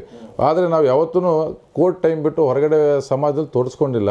ಇದು ಒಂದು ಒಳ್ಳೆಯ ಅವಕಾಶ ಇದೆ, ಅವ್ರ ನೆರವಿಗೆ ನಾವು ಬರೋಣ ಅಂಥೇಳಿ ಅವತ್ತಿಂದ ಇವತ್ತಿನ ತನಕ ಕಂಟಿನ್ಯೂಸ್ ಆಗಿ ಯಾವುದೇ ಒಂದು ಈ ಥರ ನಮ್ಮ ರಿಕ್ರೂಟ್ಮೆಂಟ್ ಸ್ಕ್ಯಾಮಲ್ಲಿ ಆಗಿರೋ ನಮ್ಮ ತನಕ ಬಂದರೆ ಕೋರ್ಟ್ ಫೀಸು ನಾವೇ ಕಟ್ಟಿ ಕೇಸನ್ನು ನಡೆಸೋ ಕೆಲಸನ ಮಾಡ್ತಾ ಬರ್ತೀವಿ. ಇದ್ರ ಮಧ್ಯೆ ಇವ್ರ ಜೊತೆ ಕೂತಾಗ ನಿಜವಾಗ್ಲೂ ಏನು ಸಮಸ್ಯೆ ಇದೆ, ಕೋರ್ಟಲ್ಲಿ ನಾನು ಹೋಗಿ ನನ್ನ ಹತ್ರ 10 ಜನ ಬರ್ತಾರೆ, 20 ಜನ ಬರ್ತಾರೆ, 100-200 ಜನ ಬಂದರು, ಕೋರ್ಟಲ್ಲಿ ಹೋಗಿ ನಾನು ಆರ್ಡರ್ ತರ್ಬೋದು. ಆದರೆ ನಿಜವಾದ ಸಮಸ್ಯೆ ಎಲ್ಲಿದೆ ಅಂತ ಹುಡುಕ್ತಾ ಹೋದಾಗ ಆವಾಗ ಗೊತ್ತಾಯಿತು, ಎಂಟೈರ್ ಸರ್ಕಾರನೇ ಇವತ್ತು ನೋಡಿ ಶೈಕ್ಷಣಿಕ ಕ್ಷೇತ್ರ ಆಗಿರ್ಬೋದು, ಯುವ ಜನಾಂಗದ ಭವಿಷ್ಯ ಆಗಿರ್ಬೋದು, ಅದ್ರ ಬಗ್ಗೆ ಎಲ್ಲೂ ಚರ್ಚೆ ನಡೆಯಲ್ಲ. ಓಕೆ, ತಾವು ನೋಡಿ, ಎಲ್ಲೂ ಚರ್ಚೆ ನಡೆಯಲ್ಲ. ಬೇರೆ ಎಲ್ಲ ಚರ್ಚೆ ನಡೆಯುತ್ತೆ. ನಮ್ಮ ಸಮಾಜವನ್ನು ನಿರ್ಮಾಣ ಮಾಡಬೇಕಾಗಿರ್ತಕ್ಕಂಥ ಮುಖ್ಯ ಭಾಗನೇ ನಮ್ಮ ಶೈಕ್ಷಣಿಕ ವ್ಯವಸ್ಥೆ ಹಾಗೂ ಉದ್ಯೋಗ. ಅದು ಎರಡರ ಬಗ್ಗೆನೂ ಎಲ್ಲೂ ಚರ್ಚೆ ನಡೆಯಲ್ಲ. ಇದಕ್ಕೆ ನಾವು ಏನಾದರೂ ಒಂದು ನಾವು ಮಾರ್ಗನ ಕಂಡುಹಿಡಿಯಲೇಬೇಕು. ಬರೀ ಕೋರ್ಟಲ್ಲಿ ಕೇಸ್ ಹಾಕಿ ನಾವು ಕೂತ್ಕೊಂಡ್ರಾಗಲ್ಲ ಅಂತ ಹೋದಾಗ ಈ ಥರ ನಮ್ಮ MLCಗಳು ಏನು ಮಾಡ್ತಾ ಇದ್ದಾರೆ. ನಾನು ಹಿಂದಿನ ಸರಿ ಓಟ್ ಹಾಕಿದ್ದೆ. ನಾನು ಓಟ್ ಹಾಕುವಾಗ ನಿಜವಾಗ್ಲೂ ಪ್ರಾಮಾಣಿಕವಾಗಿ ಹೇಳ್ತೇನೆ, ಓಟ್ ಹಾಕುವಾಗ ನನಗೂ ಗೊತ್ತಿರಲಿಲ್ಲ ನಾನು ಏನಕ್ಕೋಸ್ಕರ ಇದು MLC ಚುನಾವಣೆಯಲ್ಲಿ ಪದವೀಧರ ಕ್ಷೇತ್ರದಲ್ಲಿ ನಾನು ಓಟ್ ಹಾಕ್ತಾ ಇದ್ದೀನಿ ಅಂತ. ಯಾರೋ ಸ್ನೇಹಿತರು ಹೇಳಿದರು, ಈ ಥರ ನಮ್ಮ ಓಟ್ ಹಾಕಿ ನಮ್ಗೆ ತುಂಬ ಬೇಕಾದವರು ಅಂದರು. ನಾನು ಹೋಗಿ ಅವತ್ತು ಸುಮ್ಮನೆ ಕಣ್ಣು ಮುಚ್ಕೊಂಡು ಓಟ್ ಹಾಕಿ ಬಂದಿದ್ದೆ. ಅದಾದ ಮೇಲೆ ಈ 6 ವರ್ಷದಲ್ಲಿ ನಾವೂ ಸಹ ನಮ್ಮ ಪ್ರತಿನಿಧಿಗಳನ್ನ ಹುಡುಕ್ಲಿಕ್ಕೆ ನಾವು ಪ್ರಯತ್ನ ಪಟ್ವಿ. ಪಾಪ ಈ KPSCಯಲ್ಲಿ ಏನು ನಮಗೆ ತೊಂದರೆಗೆ ಈಡಾಗಿದ್ದಾರೋ ಅವರು ನಮ್ಮ ಈ MLCಗಳು ಹುಡುಕ್ಲಿಕ್ಕೆ ಸಾಕಷ್ಟು ಪ್ರಯತ್ನ ಪಟ್ಟರು. ಶಿಕ್ಷಕರು ಹುಡುಕ್ಲಿಕ್ಕೆ ಪ್ರಯತ್ನ ಪಟ್ಟರು. ಆವಾಗ ಗೊತ್ತಾಯಿತು, ಆ ಗೆದ್ದೋಗಿರೋ ವ್ಯಕ್ತಿಗೂ ಗೊತ್ತಿಲ್ಲ ಅವ್ರು ಏನು ಕೆಲಸ ಮಾಡಬೇಕು ಅಂತ. ಪಕ್ಷ ಗೆಲ್ಲಿಸಿದೆ, ನಾನು ಪಕ್ಷಕ್ಕೆ ಕೆಲಸ ಮಾಡಬೇಕು ಅನ್ನೋದೊಂದು ಮನಸ್ಥಿತಿಯಲ್ಲಿ ಗೆದ್ದಿರೋರು ಕೂತ್ಕೊಂಡಿದ್ದಾರೆ ಅಂತ. ಸೋತಿರೋ ವ್ಯಕ್ತಿ 2 ಸರಿ ಸೋತರು. ಸೋತ ಮೇಲೆ ಅಟ್ಲೀಸ್ಟು ಏನೇನು ಸಮಯ, ಯಾಕಂದರೆ 2 ಸರಿ ನಾವು ಕಣದಲ್ಲಿ ಇದ್ದೀವಿ ಅಂತಂದರೆ ಪ್ರತಿಯೊಂದು ಸಮಸ್ಯೆನೂ ನಮಗೆ ಗೊತ್ತಾಗುತ್ತೆ. ಕರೆಕ್ಟ್. ಓಟ್ ನಾವು ಕೇಳಲಿಕ್ಕೆ ಹೋದಾಗ ಎಲ್ಲರದ್ದು ಸಮಸ್ಯೆ ಗೊತ್ತಾಗುತ್ತೆ. ಆ ಸಮಸ್ಯೆಗೆ ನಾನು ಪರಿಹಾರ ಕಂಡುಹಿಡ್ಕೊಳ್ಳೋಣ, ಅವರಿಗೆ ನಾನು ಧ್ವನಿಯಾಗಿ ಅವ್ರ ಜೊತೆಗಿರೋಣ. ಕೇವಲ ಚುನಾವಣೆ ಟೈಮಲ್ಲಿ ಹೋಗಿ ನಾನು ಕೈ ಮುಗಿತೀನಿ, ಕಾಲಿಗೆ ಬೀಳ್ತೀನಿ, ಪಕ್ಷದ ಸಿಂಬಲ್ ತೊಗೊಂಡು ಬಂದುಬಿಟ್ಟಿದ್ದೀನಿ, ನಾನು ಆ ಗಿಫ್ಟ್ ಕೊಡ್ತೀನಿ, ಈ ಗಿಫ್ಟ್ ಕೊಡ್ತೀನಿ, ಅದು ನಮ್ಮ ಪ್ರಜಾತಂತ್ರ ವ್ಯವಸ್ಥೆಗೆ ಅದು ಮಾರಕ. ನಾನು ಅವ್ರ ಧ್ವನಿಯಾಗಿರೋಣ ಅಂತ 16 ಈಗ ಎಷ್ಟು 2012ರಿಂದ ಇವತ್ತಿನ ತನಕ ಒಂದು ಚಿಕ್ಕ ಹೋರಾಟನೂ KPSC ಹಗರಣ ವಿರುದ್ಧ ಮಾಡಿಲ್ಲ, ನಮ್ಮ ಶಿಕ್ಷಕರ ಸಮಸ್ಯೆಗಳ ವಿರುದ್ಧ ಮಾಡಿಲ್ಲ, ನಮ್ಮ ನೇಮಕಾತಿ ಇಷ್ಟು ವೇಕೆನ್ಸಿ ಇದೆ ಅದ್ರ ಬಗ್ಗೆ ಮಾಡಿಲ್ಲ. ಇವ್ರು 2 ಜನದ ನಿಷ್ಕ್ರಿಯತೆಯಿಂದನೇ ನನ್ನಂಥ ಒಬ್ಬ ವಕೀಲನಾಗಿರ್ತಕ್ಕಂಥವನು, ನಾನು ವಕೀಲನಾಗಿ KPSC ಹಗರಣಗಳ ಹುಡುಗರಿಗೆ ನಾನು ಕಾನೂನಾತ್ಮಕವಾಗಿ ಅವ್ರಿಗೆ ಸಹಾಯ ಮಾಡ್ತಾ ಬರ್ತಾ ಇದ್ದು, ಇವರ ನಿಷ್ಕ್ರಿಯತೆಯನ್ನು ನೋಡೇ ನಾನೊಬ್ಬ ವಕೀಲನಾಗಿ ಇವತ್ತು ನಾನು ಚುನಾವಣೆಗೆ ಇಳಿಬೇಕಾಯಿತು. Wonderful sir. ಈಗ ಒಬ್ಬ ಪದವೀಧರ ಮತಕ್ಷೇತ್ರ ಅಥವಾ ಶಿಕ್ಷಕರ ಮತಕ್ಷೇತ್ರ, ವಿಶೇಷವಾಗಿ ಪದವೀಧರ ಮತಕ್ಷೇತ್ರದ ಬಗ್ಗೆ ನೀವು ಮಾತಾಡ್ತಿರ್ಬೇಕಾದ್ರೆ ಅವೇರ್ನೆಸ್ ಬಗ್ಗೆ ನೀವು ಹೇಳಿದ್ರಿ. ಈಗ ನಮ್ಮ ಹತ್ರ 1,22,000 ಮತದಾರರಿದ್ದಾರೆ ಅಂತ ಹೇಳಿದ್ರಿ. ಬಟ್ ನಮ್ಮ ನಿಜವಾದ ಪದವೀಧರ ಸಂಖ್ಯೆ ಎಷ್ಟು ಸರ್? ನೋಡಿ, ಇದು ಯಾಕೆ ಅಂದರೆ ನಾನು ಹೇಳ್ತಾ ಇರೋದು, ಯಾಕೆ ಮತದಾರರು ಇದರಿಂದ ಅಂದರೆ ನಾನು ಹೇಳೋದು ಮತದಾರನು ಕೂಡ ಕತ್ತಲಲ್ಲಿಡುವಂಥ ಒಂದು ಪ್ರಯತ್ನ ಮಾಡ್ತಾ ಇದ್ದಾರೆ ಅಂತ. ಅಂದ್ರೆ ಏನಿದ್ದಾರೆ ಅಷ್ಟಕ್ಕೆ ಉಳಿಸ್ಕೊಂಡು ಅವರಿಂದನೇ ಓಟ್ ತೊಗೊಂಬೋಣ, ಜಾಸ್ತಿ ಬರೋದು ಬೇಡ ಅನ್ನೋ ಥರದ್ದು. ಈಗ ಪದವೀಧರ ಆದ ತಕ್ಷಣ ಒಬ್ಬ ವ್ಯಕ್ತಿ ಪದವೀಧರ ಒಂದ್ಸಲ ಆದ್ಬಿಟ್ರೆ ಅವ್ನು ಲೈಫ್ ಲಾಂಗ್ ಪದವೀಧರನ ತಾನೆ. ಅವ್ನು ಪ್ರತಿ 6 ವರ್ಷಕ್ಕೊಂದ್ಸಲ ಯಾಕೆ ರಿಜಿಸ್ಟ್ರೇಷನ್ ಮಾಡಬೇಕು ಅನ್ನೋದೊಂದು ಪ್ರಶ್ನೆ. ಎರಡನೇದು, ಅದಕ್ಕೊಂದು ಆನ್ಲೈನ್ ಪ್ರೊಸೆಸ್ ಈವರೆಗೂ ಮಾಡಿಲ್ಲ. ಸೊ ಈ ಥರದ್ದು ಲೂಪ್ ಹೋಲ್ಸ್ಗಳು ತುಂಬ ವ್ಯವಸ್ಥೆನಲ್ಲಿದೆ. ಈ ಬಗ್ಗೆ ತಾವೇನು ಹೇಳಕ್ಕೆ ಇಷ್ಟಪಡ್ತೀರಿ ಸರ್? ಸರ್, ಇದು ನಮ್ಮ ಸಿಸ್ಟಮಲ್ಲಿ ನೀವು ಹೇಳಿದ್ದು ಕರೆಕ್ಟ್ ಇದೆ. ನೋಡಿ, ಲಾಸ್ಟ್ ಟೈಮ್ 65,000 ಎನ್ರೋಲ್ ಆಗಿದ್ದರು. ಈ ಬಾರಿ ನಮ್ಮ ಥರ ಈಗ ನಾವು ಅದರಲ್ಲಿ ಮೇಜರ್ ಕಾಂಟ್ರಿಬ್ಯೂಷನ್ ಇದೆ, ನನ್ನ ನನ್ನ ತಂಡದ್ದು. ಜೊತೆಗೆ ನಂತರ ಬೇರೆ ಬೇರೆ ನಮ್ಮ ಅಭ್ಯರ್ಥಿಗಳನ್ನು ಸಹ ಸಾಕಷ್ಟು ಪ್ರಚಾರ ಮಾಡಿದರು. ಆಮೇಲೆ ಮುಖ್ಯವಾಗಿ ಈ ಚುನಾವಣೆಯಲ್ಲಿ ಪ್ರಥಮ ಬಾರಿಗೆ ನಮ್ಮ ಮುಖ್ಯ ಚುನಾವಣಾಧಿಕಾರಿಗಳು ವೈಡ್ ಪ್ರಯತ್ನ ಪಟ್ಟರು. ನಾವು ಯಾಕಂದರೆ ಪ್ರಥಮವಾಗಿ ಅವ್ರನ್ನ ಭೇಟಿಯಾದಾಗ ಹೇಳಿದರು, ಈ ಸರಿ ನಾನು ಡಬಲ್ ಮಾಡ್ತೀನಿ ಇದನ್ನು ಅಂತ. ಒಂದು ಪ್ರಾಮಾಣಿಕವಾಗಿ ಫಸ್ಟ್ ಟೈಮ್ ಅವರು ಒಳ್ಳೆ ಕೆಲಸ ಮಾಡಿದರು. ಚುನಾವಣಾಧಿಕಾರಿಗಳನ್ನು ಮಾಡಿದ್ದಾರೆ, ನಮ್ಮ ಥರ ಅಭ್ಯರ್ಥಿಗಳನ್ನು ಮಾಡಿದ್ದಾರೆ. ಮುಖ್ಯವಾಗಿ ಇವತ್ತಿನ ತನಕ ಇದು ಒಂದು ಸೀಮಿತ ಇದಾಗಿ ಹೋಗ್ಬಿಟ್ಟಿತ್ತು. 4 ಜನದ ಕೈಯಲ್ಲೇ ಅವ್ರ ಕೈಗೊಂಬೆ ಆಗಿತ್ತು ನಮ್ಮ MLC ಕ್ಷೇತ್ರ. MLC ಅಂತಂದ್ರೆ ನಾನು ನಾಮಿನೇಷನ್ ಮಾಡ್ತೀನಿ, ನಾನು ಗೆಲ್ತೀನಿ, ಕೇವಲ ಒಂದು ವ್ಯಕ್ತಿ ವಿಶೇಷಕ್ಕೋಸ್ಕರ ಆಗಿತ್ತಿದ್ದು. ಒಂದು ವ್ಯಕ್ತಿ MLC ಆಗಲಿಕ್ಕೋಸ್ಕರ ಒಂದು ಸಿಸ್ಟಮ್ ಕೆಲಸ ಮಾಡ್ತಾ ಇತ್ತು. ಆದರೆ ಅದು ನಮ್ಮ ಪದವೀಧರರ ಶಕ್ತಿಯಾಗಿ ಪದವೀಧರಿಗೋಸ್ಕರ ಅದು ಯಾವುದೂ ಯೂಸ್ ಆಗ್ತಾ ಇರಲಿಲ್ಲ. ನೀವು 70-75 ವರ್ಷದ ಇತಿಹಾಸ ನೋಡಿ ಸರ್. ಇವತ್ತಿನ ತನಕ ಪದವೀಧರರ ಬಗ್ಗೆ ಒಬ್ಬರು ಒಂದು ಕೌನ್ಸಿಲಲ್ಲಿ, ಅಸೆಂಬ್ಲಿಯಲ್ಲಿ ಎಲ್ಲೂ ಒಂದು ಚಕಾರ ಇತ್ತಿಲ್ಲ. ಇಲ್ಲಿಂದ ಗೆದ್ದು ಹೋಗಿರೋರು, ನಮ್ಮ ಬೆಂಗಳೂರು ಕ್ಷೇತ್ರದಿಂದ ಗೆದ್ದು ಹೋಗಿರೋರು. ಅವರಿಗೆ ಏನಂತಂದರೆ ನಾನೊಬ್ಬ MLC ಆಗಬೇಕನ್ನೋದು ಒಂದೇ ಒಂದು ಕನಸು ಬಿಟ್ಟರೆ, ಏನಕ್ಕೋಸ್ಕರ MLC ಆಗಬೇಕು, ಅವಶ್ಯಕತೆ ಏನು ಅನ್ನೋದ್ರ ಬಗ್ಗೆ ಯಾವುದೇ ರಾಜಕೀಯ ಪಕ್ಷದವರು ಇವತ್ತಿನ ತನಕ ಇದನ್ನು ವೈಡಾಗಿ ಪಬ್ಲಿಸಿಟಿನೇ ಮಾಡಿಲ್ಲ. ಎನ್ರೋಲ್ಮೆಂಟ್ ಮಾಡೋ ಕೆಲಸ ಯಾವುದೇ ರಾಜಕೀಯ ಪಕ್ಷದವ್ರು ಮಾಡಿಲ್ಲ. ಜೊತೆಗೆ ನಮ್ಮ ಇದರಲ್ಲೂ ಭಾಳಷ್ಟು ಲೂಪೋಲ್ ಇದೆ. ನಾವು ಮ್ಯಾನ್ಯುವಲ್ ಆಗಿ ನಾವು ಅಪ್ಲಿಕೇಶನ್ ಫಾರಮ್ ತುಂಬಬೇಕು. ಆ ಅಪ್ಲಿಕೇಶನ್ ಫಾರಮು ಮ್ಯಾನ್ಯುವಲಾಗಿ ತುಂಬಬೇಕು, ಅವ್ರದ್ದೆಲ್ಲ TC ಕೊಡಬೇಕು, ಸುಮಾರು ಡಾಕ್ಯುಮೆಂಟೇಷನ್ ಇರುತ್ತೆ. ಅದ್ರ ಬಗ್ಗೆ ಚುನಾವಣಾ ನಮ್ಮ ಸರ್ಕಾರದ ತಂತ್ರಗಳನ್ನು ವೈಡಾಗಿ ಪಬ್ಲಿಸಿಟಿ ಯಾರು ಕೊಡ್ತಾ ಇಲ್ಲ. ಅವರು ನಾವು ಅಪ್ಲಿಕೇಶನ್ ತೊಗೊಂಡೋಗಿ ಅಲ್ಲಿ ಕೊಟ್ಟರೆ ಆ BBMP ಅಧಿಕಾರಿಗಳು ಕೂತಿರ್ತಾರೆ, ಅವ್ರು 108 ಕ್ವಾರಿ ಬರ್ಕೊಂತ ಅವ್ರಿಗೆ ಏನಾದರೂ ಒಂದು ಇದನ್ನು ರಿಜೆಕ್ಟ್ ಮಾಡ್ಲಿಕ್ಕೆ ಏನು ಬೇಕೋ ಅದನ್ನು ಮಾಡ್ಕೊಂತ ಅವ್ರು ಕೂತಿರ್ತಾರೆ. ಆಮೇಲೆ ಇವತ್ತೊಬ್ಬ ವಿದ್ಯಾವಂತ ವರ್ಗ ಅವ್ನು ಬೆಳಗಿಂದ ಸಾಯಂಕಾಲ ಮಟ್ಟ ಅವ್ರು ಕೆಲಸ ಮಾಡೋದು ಬಿಟ್ಟು ಅಪ್ಲಿಕೇಶನ್ ತೊಗೊಂಡು ಇವಿಗೆ ಅವ್ರು ರಿಜಿಸ್ಟ್ರೇಷನ್ಗೆ ಲೈನ್ ನಿಲ್ಲಕ್ಕೆ ಆಗಲ್ಲ.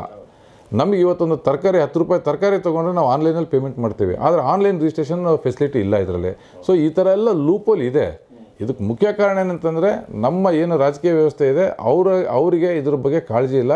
ನಮ್ಮ ಪಕ್ಷದಿಂದ ಒಬ್ಬ MLC ಆದರೆ ಸಾಕು, ಇದು ಯಾರಿಗೂ ಇದ್ರ ಬಗ್ಗೆ ಅವೇರ್ನೆಸ್ಸೇ ಮೂಡಬಾರ್ದು. ಈಗ ನೀವು ಯಾವುದೇ ಒಂದು 10 ಜನ ಪದವೀಧರನ್ನ ಕೇಳಿ, ಪಾಪ ಅವ್ರಿಗೆ ಯಾರಿಗೂ ಗೊತ್ತೇ ಇಲ್ಲ ಇದ್ರ ಬಗ್ಗೆ. ಆಮೇಲೆ ಇನ್ನೊಂದು ನೀವು ಹೇಳಿದ್ರಿ, ಒಂದು ಸರಿ ಎನ್ರೋಲ್ಮೆಂಟ್ ಆಗಿರುತ್ತೆ, ಮತ್ತೆ ಅವ್ರಿಗೂ ಸೇಮ್ ಪ್ರೊಸೆಸ್ ಮತ್ತೆ ಕಂಟಿನ್ಯೂ ಮಾಡಬೇಕು. ಒಂದು ಚುನಾವಣೆ ಆದ ತಕ್ಷಣ ಆ ಎಂಟೈರ್ ಅದು ವೋಟರ್ ಲಿಸ್ಟೇ ಅದು ಹೊರಟೋಗುತ್ತೆ, ಮತ್ತೆ ಹೊಸ ವೋಟರ್ ಲಿಸ್ಟ್ ಇದಾಗುತ್ತೆ. ಅಟ್ಲೀಸ್ಟ್ ರಿನ್ಯೂವಲ್ ಪ್ರೊಸೆಸ್ಸು ಅದೂ ಇಲ್ಲ ಇದರಲ್ಲಿ. ಸರ್, ಫೈನಲ್ ಆಗಿ ಈಗ ನೀವು ಒಂದಷ್ಟು ಸಮಸ್ಯೆಗಳನ್ನ ಹೇಳಿದ್ರಿ ಮತ್ತು ನನಗನ್ನಿಸ್ತು ನೀವು ಆ ಎಲ್ಲ ಸಮಸ್ಯೆಗಳ ವಿರುದ್ಧ ಹೋರಾಟ ಮಾಡ್ತೀರಾ. ನಿರುದ್ಯೋಗ ಸಮಸ್ಯೆ ಇರ್ಬೋದು, ಅಥವಾ ಇದು KPSC ಹಗರಣ ಇರ್ಬೋದು, ಅತಿಥಿ ಶಿಕ್ಷಕರ ಸಮಸ್ಯೆಗಳಿರ್ಬೋದು, ಪದವೀಧರರಿಗೆ ಉದ್ಯೋಗ ಕೊಡಿಸುವಂಥದ್ದು ಇರ್ಬೋದು, ಈ ಎಲ್ಲದರ ಬಗ್ಗೆ ನೀವು ಗೆದ್ದರೆ ನೀವು ನಿಮ್ಮ ಒಂದು 6 ವರ್ಷ ಟರ್ಮಲ್ಲಿ ನೀವು ಮಾಡ್ತೀರಿ ಅಂತ ನೀವು ಹೇಳಿದ್ರಿ. ಇದ್ರ ಹೊರತಾಗಿ ನಿಮ್ದು ಏನಿದೆ ಸರ್ ಯೋಜನೆಗಳಂದರೆ ಸಮಸ್ಯೆಗಳಿಗೆ ಸ್ಪಂದಿಸೋದು ಒಂದಾದರೆ ಹೊಸ ಯೋಜನೆಗಳನ್ನ ಕೊಡುವಂಥದ್ದು, ಹೊಸದಾಗಿ ಸೌಲಭ್ಯಗಳನ್ನ ಸೌಕರ್ಯಗಳನ್ನ ಕೊಡುವಂಥದ್ದು ಪದವೀಧರರಿಗೆ, ಅದ್ರ ಬಗ್ಗೆ ತಮ್ಮದು ಏನಾದರೂ ಯೋಚನೆಗಳಿದೆಯಾ? ನಾನು ನನ್ನದೇ ಆದ ಒಂದು ಬ್ಲೂ ಪ್ರಿಂಟನ್ನು ರೆಡಿ ಮಾಡಿ ಇಟ್ಕೊಂಡಿದ್ದೀನಿ, ರೂಪುರೇಷೆಯನ್ನು ರೆಡಿ ಮಾಡಿ ಇಟ್ಕೊಂಡಿದ್ದೀನಿ. ಪ್ರಥಮವಾಗಿ ನಮ್ಮ ಶಿಕ್ಷಕ ವರ್ಗ ಏನಿವತ್ತು ಸಂಕಷ್ಟದಲ್ಲಿದೆ ಅವರನ್ನು, ಯಾಕಂದ್ರೆ ನಾನೊಬ್ಬ 25 ವರ್ಷ ಆಯಿತು ನಾನು ಅಡ್ವೊಕೇಟ್ ಆಗಿ, ನನಗೆ ನಮ್ಮ ನೆಲದ ಕಾನೂನು ಬಗ್ಗೆ ಎಲ್ಲ ಚೆನ್ನಾಗಿ ಅರ್ಥ ಮಾಡ್ಕೊಂಡಿದ್ದೀನಿ. ಯಾವ ರೀತಿ ಅವರ ಸಮಸ್ಯೆಯಿಂದ ನಾವು ಅವ್ರನ್ನ ಹೊರಗೆ ತಗೊಬರ್ಬೋದು ಅನ್ನೋದು ನನಗೆ ಚೆನ್ನಾಗಿ ಅರ್ಥ ಮಾಡ್ಕೊಂಡಿದ್ದೀನಿ. ಬದ್ಧತೆ ಬೇಕಾಗಿದೆ ಅಷ್ಟೇ. ಬದ್ಧತೆ ಇದ್ದರೆ ಅತಿಥಿ ಉಪನ್ಯಾಸಕರು ನಾವು ರೆಗ್ಯುಲರ್ ಉಪನ್ಯಾಸಕರಾಗಿ ಮಾಡ್ಬೋದು. ಜೊತೆಗೆ ನಮ್ಮ ಏನೀಗ ವೇಕೆನ್ಸೀಸ್ ಏನಿದಾವಲ್ಲ, ವೇಕೆನ್ಸಿನೂ ನಾವು ಫಿಲಪ್ ಮಾಡ್ಬೋದು. ನೀವು ನೋಡಿ, ಇವತ್ತು ನಮ್ಮ ರಾಜಕಾರಣಿಗಳು ಅವ್ರಿಗೆ ಏನಾದರೂ ಬೇಕು ಅಂತಂದರೆ ರಾತ್ರಿ 12 ಗಂಟೆ ತನಕ ಅಸೆಂಬ್ಲಿಯಲ್ಲಿ ಸೆಷನಲ್ಲಿ ಕೂತ್ಕೊಂಡು ಅವ್ರು ಮಾಡ್ಕೊತಾರೆ. ಆದರೆ ನಮ್ಮಂಥ ಒಂದು ಸಾಧಾರಣ ವ್ಯಕ್ತಿಗಳು ವಿಷಯ ಬಂದಾಗ ಅದು ವರ್ಷಾನುಗಟ್ಟಲೆ ಅದು ಹಂಗೆ ಮಾಡ್ತಾರೆ. ಈಗ ಪೆನ್ಷನ್ ವಿಚಾರ ಹೇಳಿದಲ್ಲ, ಒಂದಿನ ಅವರೊಬ್ಬ MLA ಆದರೆ ಅವ್ನು ಸಾಯೋ ತನಕ ಪೆನ್ಷನ್ ತೊಗೊಳ್ತಾನೆ. ಆದರೆ ನಮ್ಮ ಶಿಕ್ಷಕರಿಗೆ ಕೆಲವರಿಗೆ ಇನ್ನೂ ತನಕ ಪೆನ್ಷನ್ನೇ ಸೆಟ್ಲ್ ಆಗಿಲ್ಲ, ಪೆನ್ಷನ್ನು ಕೆಲವ್ರಿಗೆ ಬರ್ತಾ ಇಲ್ಲ. ಸೊ ಈ ಥರ ನನ್ನದೇ ಆದ ಒಂದು ಕನಸಿದೆ. ಫಸ್ಟ್ ಪ್ರಯಾರಿಟಿ, ನಾನು ಇವತ್ತು ರಾಜಕೀಯ ಚುನಾವಣೆ ವ್ಯವಸ್ಥೆಗೆ ಬರ್ತಿರೋದು ಒಂದೇ ಒಂದು ಕಾರಣ, ನಾನು ಕೇವಲ ಬರೀ ನಾನೊಬ್ಬ MLC ಆಗಿ ಮೆರಿಬೇಕಂತಲ್ಲ, ನಮ್ಮ ಶಿಕ್ಷಕರು ಅನುಭವಿಸ್ತಕ್ಕಂಥ ಸಮಸ್ಯೆಗೆ ಪರಿಹಾರ ಕಂಡುಹಿಡಬೇಕಂತ ಹೋರಾಟ ಅಲ್ಲ, ಅದಕ್ಕೆ ಶಾಶ್ವತ ಪರಿಹಾರ ಕಂಡುಹಿಡಬೇಕು. ವಿಧಾನ ಪರಿಷತ್ತಲ್ಲಿ ಕುತ್ಕೊಂಡು ಕಾನೂನಾತ್ಮಕ ಹೋರಾಟ ಮಾಡಿ ಯಾವ ರೀತಿ ಅದನ್ನು, ಯಾಕಂದರೆ ನಮಗೆ ಒಬ್ಬ ವಿಧಾನ ಪರಿಷತ್ ಸದಸ್ಯರಿಗೆ ಒಂದು ಪ್ರೈವೇಟ್ ಬಿಲ್ ಇಂಟ್ರೊಡ್ಯೂಸ್ ಮಾಡೋದು ಇರುತ್ತೆ, ಸಾಕಷ್ಟು ಅಧಿಕಾರ ಇರುತ್ತೆ. ಅದು ಯಾರಿಗೂ ಗೊತ್ತಾಗ್ತಾ ಇಲ್ಲ ಹೊರಗಡೆ. MLC ಅಂದರೆ ಒಂದು ಗ್ರಾಮ ಪಂಚಾಯತಿ ಮೆಂಬರ್ಗಿಂತ ಕಡೆಯಾಗಿ ನೋಡ್ತಾ ಇದ್ದಾರೆ. ಆದರೆ ಭಾಳ ಪವರ್ಫುಲ್ ಪೋಸ್ಟ್ ಇದು, ನಾವು ಅದನ್ನು ಮಾಡಬೇಕು. ಜೊತೆಗೆ ಇನ್ನೊಂದು ನಿಮಗೆ ಹೇಳಲಿಕ್ಕೆ ಇಷ್ಟಪಡ್ತೀನಿ, ನಮ್ಮ ಬೆಂಗಳೂರು ಕಾಸ್ಮೋಪಾಲಿಟನ್ ಸಿಟಿ ಇದು. ಬೆಂಗಳೂರಲ್ಲಿ ನಮ್ಮ ರಾಜ್ಯದ ಯಥೇಚ್ಛ ಇಂಡಸ್ಟ್ರೀಸ್ ಇರೋದೇ ಬೆಂಗಳೂರಲ್ಲಿ. ಆದರೂ ಸಹ ನಮ್ಮ ಬೆಂಗಳೂರು ಜನ ಇವತ್ತು ನಿರುದ್ಯೋಗ ಜಾಸ್ತಿ ಇರೋದೇ ಬೆಂಗಳೂರಲ್ಲೇ. ಬೆಂಗಳೂರು ಸರೌಂಡಿಂಗ್ಸ್ ನಮ್ಮದೇನು ಡಿಸ್ಟಿಕ್ ಇದೆಯಲ್ಲ, ನಿರುದ್ಯೋಗ ಜಾಸ್ತಿ ಇಲ್ಲೇ ಇದೆ. ನಾನು ನನ್ನದೇ ಆದ ಒಂದು ಯೋಜನೆ ಹಾಕ್ಕೊಂಡಿದ್ದೀನಿ. ಎಷ್ಟು ಪ್ರೈವೇಟ್ ಸೆಕ್ಟರ್ ಇದ್ದಾರೆ, ಪ್ರೈವೇಟ್ ಸೆಕ್ಟರಲ್ಲಿ ಲೋಕಲ್ಲು ನಮ್ಮ ಒಂದು ಅಭ್ಯರ್ಥಿಗಳಿಗೆ ಅಲ್ಲಿ ಪ್ರಯಾರಿಟಿನ ಕೊಡಬೇಕು, ಅವರ ಯೋಗ್ಯತೆಗೆ ಅನುಸಾರವಾಗಿ. ಈಗ ನಾವೇನೀಗ ಒಂದು BE ಮಾಡ್ಕೊಂಡು ನೀವು ಡೈರೆಕ್ಟ್ ಮಾಡಿ ಅಂತ ಹೇಳಲ್ಲ, ಅವರ ಯೋಗ್ಯತೆ ಅನುಸಾರವಾಗಿ ಅವರಿಗೆ ಅಲ್ಲಿ ಒಂದು ಉದ್ಯೋಗ ಅವಕಾಶವನ್ನು ಕೊಡಬೇಕು. ಅದನ್ನು ಯಾವ ರೀತಿ ಮಾಡಬೇಕು ಅಂತ ನನ್ನದೇ ಆದ ಒಂದು ನಾನು ಯೋಜನೆಯನ್ನು ಹಾಕೊಂಡಿದ್ದೀನಿ. ಅದ್ರ ಜೊತೆಗೆ ಇನ್ನೊಂದು ಮುಖ್ಯವಾದ ವಿಚಾರ ಅಂತ ತಮಗೆ ಹೇಳಲಿಕ್ಕೆ ಬಯಸ್ತೇನೆ. ನಾವು ಕನ್ನಡ ನೆಲದಲ್ಲಿದ್ದೀವಿ. ಕನ್ನಡ ನೆಲ ಜಲದ ಬಗ್ಗೆ ಸಾಕಷ್ಟು ಭಾಷಣ ರಾಜಕಾರಣಿಗಳು ಮಾಡೋದು ನಾವು ನೋಡಿದ್ದೀವಿ. ನಿಮಗೆ ಹೇಳ್ತೀನಿ, 1995ರಿಂದ ಈಚೆಗೆ ಪ್ರಾರಂಭ ಆಗಿರ್ತಕ್ಕಂಥ ಕನ್ನಡ ಶಾಲೆಗೆ ಇವತ್ತಿನ ತನಕ ಸರ್ಕಾರ ಅನುದಾನ ಕೊಟ್ಟಿಲ್ಲ. ಓಕೆ ಹೌದಾ? ಅದ್ರ ಬಗ್ಗೆ ಯಾರೂ ಒಂದು ಲೈನ್ ಮಾತಾಡ್ಲಿಕ್ಕೆ ತಯಾರಿಲ್ಲ. ಭಾಷಣದಲ್ಲಿ ಕನ್ನಡ ನೆಲ ಕನ್ನಡ ಜಲ ನಾವು ಪ್ರಾಣ ಕೊಡ್ತೀವಿ, ಅದು ಕೊಡ್ತೀವಿ ಹೋರಾಟ ಮಾಡ್ತಾರೆ. ಕನ್ನಡ ಮೀಡಿಯಮಿಗೆ ಯಾರು ಹೋಗ್ತಾರೆ? ಕನ್ನಡ ಮೀಡಿಯಮಲ್ಲಿ ಗ್ರಾಮೀಣ ಪ್ರದೇಶದಲ್ಲಿ ಕನ್ನಡ ಮೀಡಿಯಂ ಶಾಲೆಗಳು ಇರ್ತವೆ.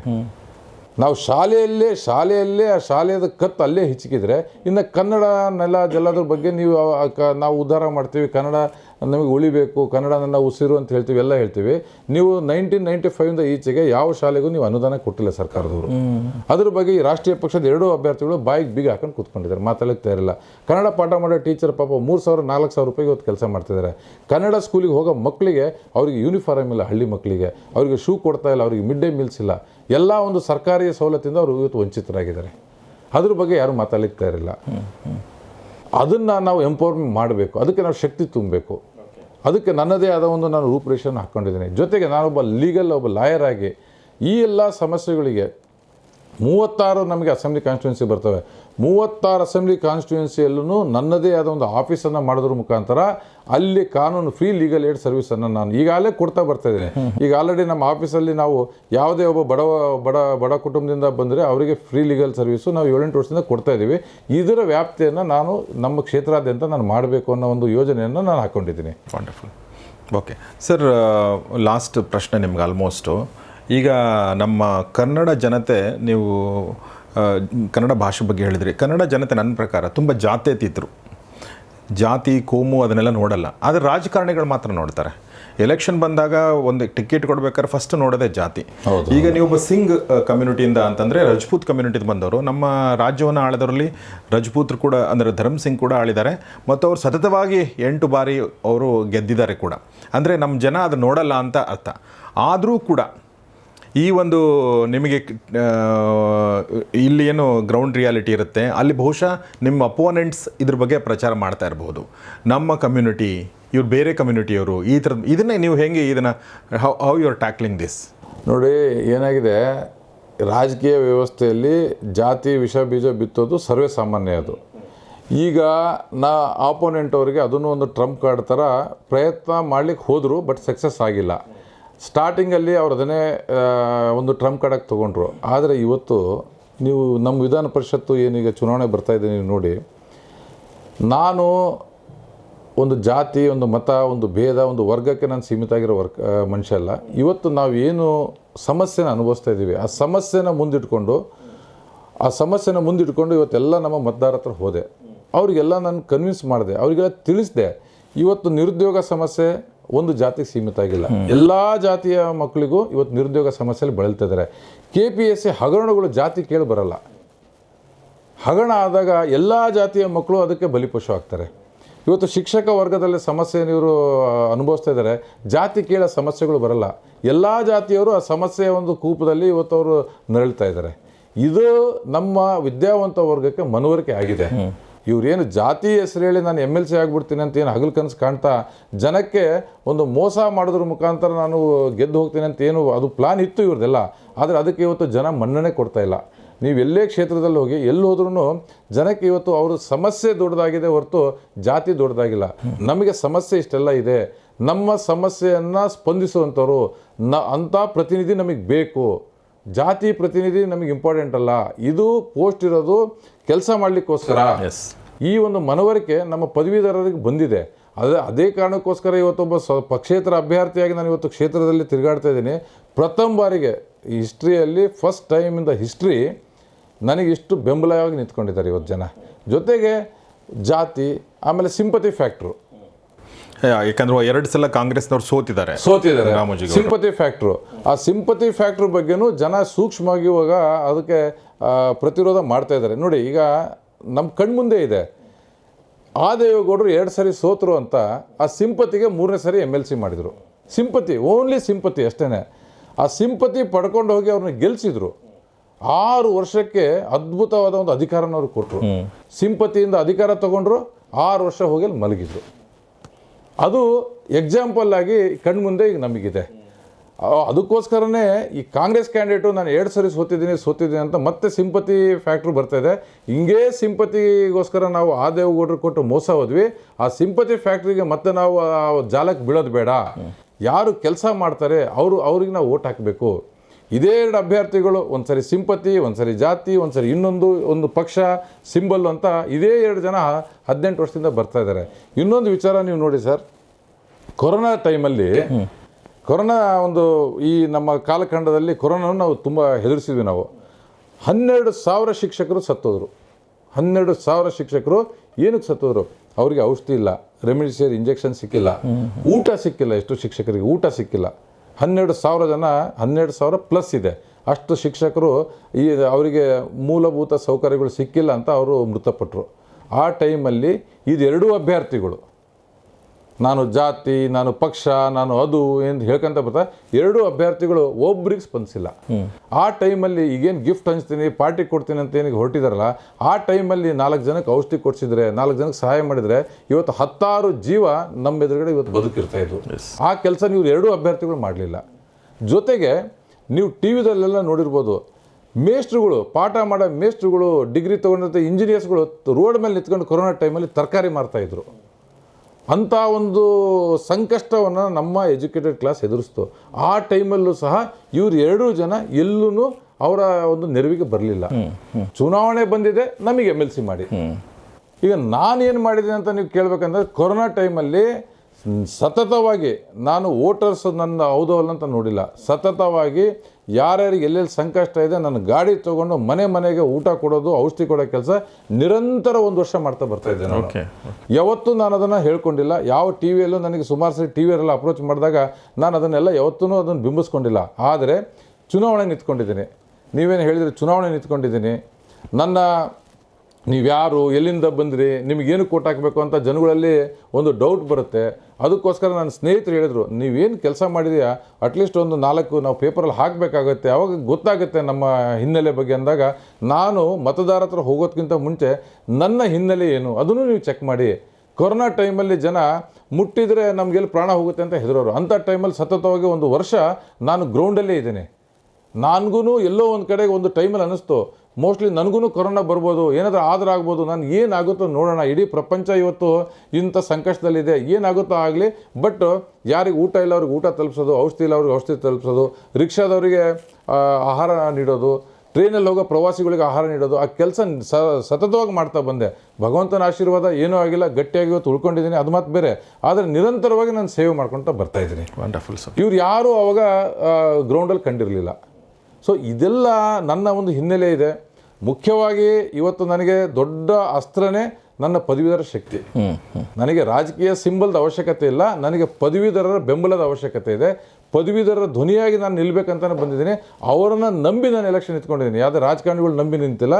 ಅದಕ್ಕೆ ಪೂರಕವಾಗಿ ಎಲ್ಲ ಪದವೀಧರರು ಇವತ್ತು ನನ್ನ ಬೆನ್ನೆಲುಬಿಗೆ ನಿಂತಿರೋದು ನೋಡಿ, ಇವತ್ತು ರಾಜಕೀಯ ಪಕ್ಷಗಳಿಗೆ ಕಂಗಾಲಾಗಿ ಹೋಗಿದ್ದಾವೆ.